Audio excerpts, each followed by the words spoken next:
President Roosevelt had maintained popularity among low-income blacks with his New Deal policies, and President Truman desegregated the Army in 1948, but little was done to improve the lot of the average black citizen.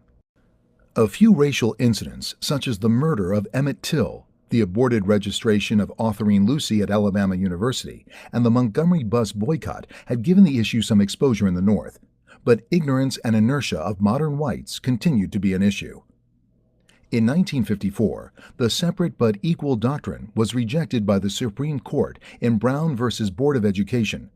Its unanimous ruling that segregated public schools were inherently unequal mandated the federal government to desegregate schools, paving the way for a series of crises that would expose Southern prejudice. The first came in 1957, when President Truman sought to integrate Little Rock High School in Arkansas. He deployed federal troops when Governor Orval Faubus opposed the ruling and ultimately saw that the school was integrated. The trend continued under the Kennedy administration. Throughout the early 1960s, a number of racial crises put pressure on the administration to do something significant.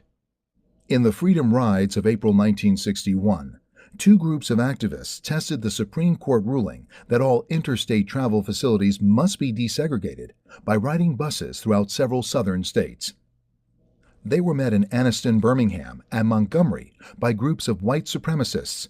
Their buses were burned, and the activists were savagely beaten. There was clear collaboration